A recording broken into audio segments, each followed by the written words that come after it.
Today we're going to discuss procurement. There are different levels to procurement and they must be followed with the regulations for the state as well as the USDA. First, you have micro purchases, and these are purchases where the amount does not exceed $10,000. For micro purchases, CMP operators must review the local and state purchasing policies and requirements to ensure proper procurement practices are followed. Purchases under micro purchases should not be intentionally divided to avoid getting quotes. However, it is advised that you do share the wealth among different vendors. So again, micro purchases should not exceed $10,000. Also with micro purchases, prices should be reasonable. To the extent purchases should be distributed equitably among all qualified suppliers offering the same similar services. And as with any method of procurement, adequate documentation must be maintained, meaning you must save receipts and invoices. The next level on the procurement ladder is small purchases. And these are where the aggregate amount is more than $10,000 to the most restrictive bid limit for the agency, or up to $250,000 for non-government agencies and unprocessed agricultural products. Well, for small purchases, quotes must be obtained from 2 or more sources. And if the purchase is above the most restrictive micro purchase threshold, small purchase may be used. So in small purchases, you have solicitation, evaluation and award, and contract management. The solicitation process under the small purchases method, solicitation must be compliant with the requirements for the appropriate threshold. 2 or more quotes must be obtained, and you must restrict competition, and there must be restricting competition. Evaluation and award, you must maintain records that detail the significant history of the procurement. The correct vendor must be selected based on product, services requested, and vendor responses provided. Contract management, the correct product must be solicited. The correct price quote must be charged to the nonprofit food account. These are just some regulations that are associated with soliciting, restricting competition, and these are within the USDA regulations. Now for formal procurement, these are usually your invitation for bids, your request for proposals, and your non-competitive contracts. Formal procurement exceeds the most restrictive bid limit for the agency and is up to $250,000 for non-government agencies and unprocessed agricultural products. Formal contracts or formal procurement, they are identified as invitation for bids, which must result in firm fixed price contracts awarded to responsive and responsible bidders, lowest in price. These awards can be by line item, food grouping, or total bottom line. And it can also include price escalation clauses, which should always be included in a milk bid. Your request for proposals, or RFPs, are contracts awarded to the most responsible firm whose proposal is most advantageous to the program and other factors considered. And requests for proposals, price must be a primary factor, then the other factors. They must also describe the evaluation method, the evaluation factors, and how these factors will be weighted and scored. However, in your non-competitive contracts, this is where an item is only available from a single source. In most cases, they are emergency contracts, and these contracts are authorized by the Food and Nutrition Service or state agency. And these are contracts where competition is determined inadequate. Now, there are steps in formal procurement. You have your general solicitation process, evaluation and award, contract management, and your general solicitation process. You must ensure that the method meets the requirement for the threshold, that you forecast and you do an analysis on the cost, and that you make sure that your solicitation content contains everything before you solicit the bid, and you must also advertise the solicitation. Your general solicitation process.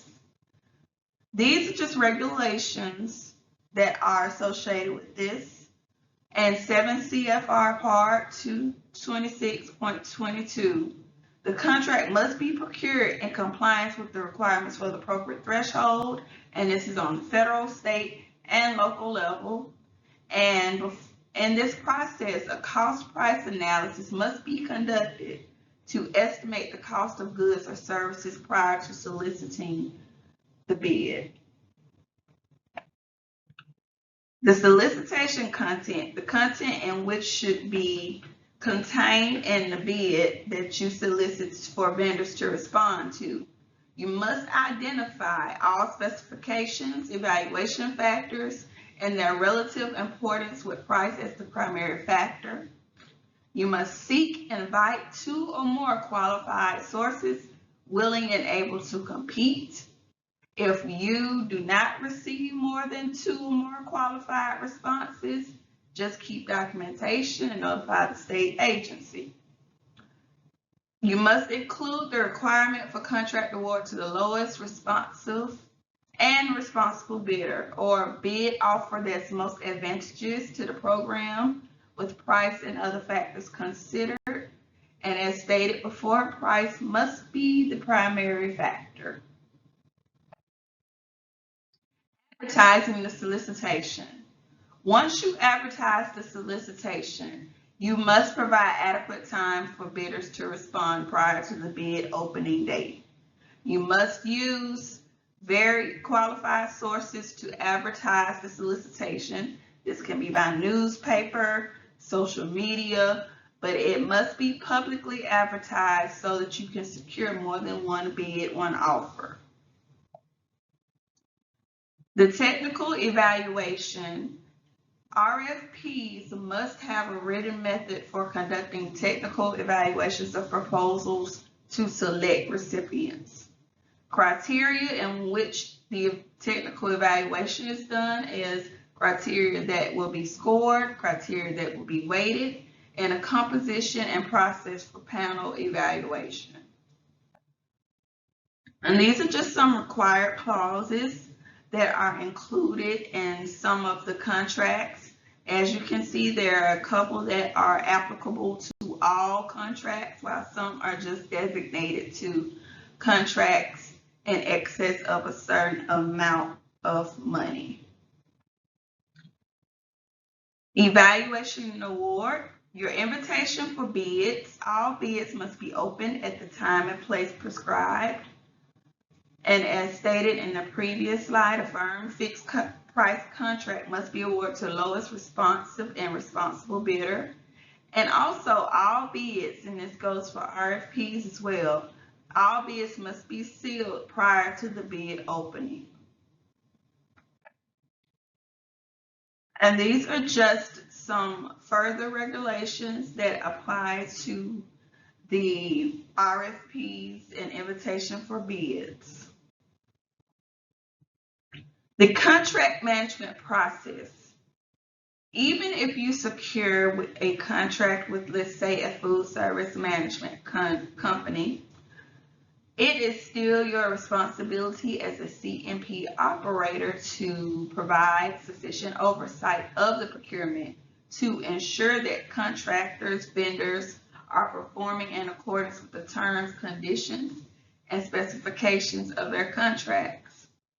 If geographic preference was used, the CMP operator must evaluate vendor compliance. Solicitation. In some contracts, in some areas where there is one specific vendor or one provider of services or goods, sponsors can piggyback off of a contract, and we call this sort of like a co-op. However, if you do piggyback, you want each sponsor is to maintain documentation for their contract. And if there are any material changes, notify the state so that we can approve those changes or discuss why those changes cannot be made. Solicitation, IFBs, and RFP agents. If the sponsor or CMP operator uses an agent, they must be compliant with procuring the agent services using applicable procurement standards, and the agent must be compliant with the program and government-wide regulations.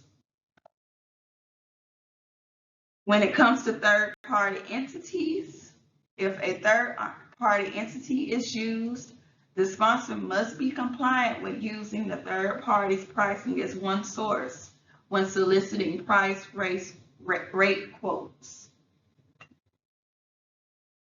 Market basket analysis.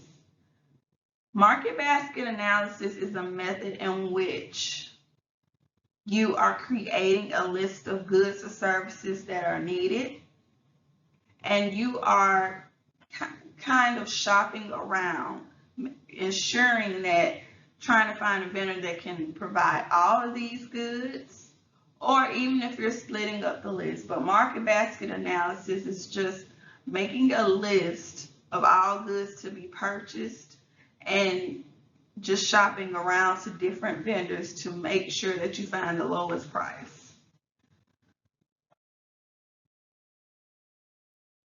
And this is just the table that is used when it comes to market basket analysis. General procurement practices. Each CMP operator sponsor must have documented procurement procedures. You must have a procurement plan, and within this procurement plan, you must have a written code of conduct that prohibits officers, employees, and agents from accepting gratuities or favors from contractors or potential contractors. Within this code of conduct, it must list disciplinary actions for violations, includes language that the sponsor will neither solicit nor accept gratuities from contractors or parties to subcontracts.